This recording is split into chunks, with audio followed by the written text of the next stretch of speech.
তোমরা সবাই কেমন আছো? আশা করি ভালো আছো। আমিও ভালো আছি। তো আজকে দেখো পটল চিংড়ি রান্না করছি। তার জন্য পটলটাকে আগে ভেজে রেখে দিয়েছি, ভাজছি। তার পেঁয়াজ কুচি কেটে রেখে দিয়েছি, লঙ্কা তেজপাতা রেখে দিয়েছি, আদা রসুন কাঁচা লঙ্কা বাটা রেখে দিয়েছি, গোল গোল করে আলু কেটে রেখে দিয়েছি, চিংড়ি মাছটাকে ধুয়ে রেখে দিয়েছি। তারপরে পটল চিংড়িটাকে রান্না করবো। দেখো পটল চিংড়িটা কীভাবে রান্না করছি দেখো তোমরা। তো দেখো আলুটাকে ভেজে নিচ্ছি।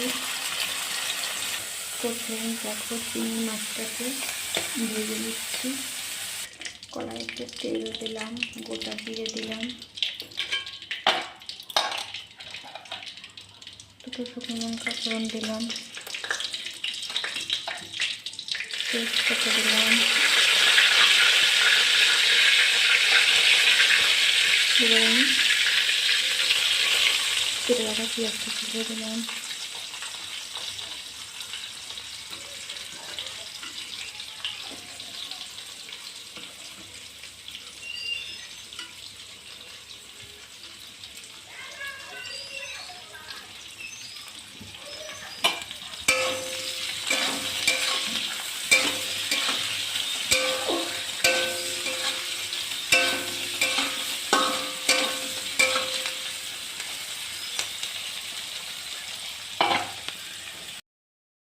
পেঁয়াজটা ভাজা হচ্ছে, এবার আলুটাকে ঢুকে দেওয়ার পর মশলা অ্যাড করলাম।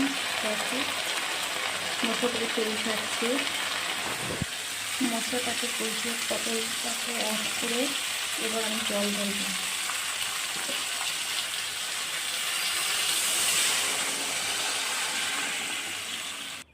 তো আমাদের পটল চিংড়ি হয়ে গেছে।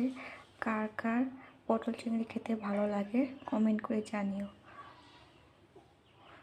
চলো টাটা, বাই বাই।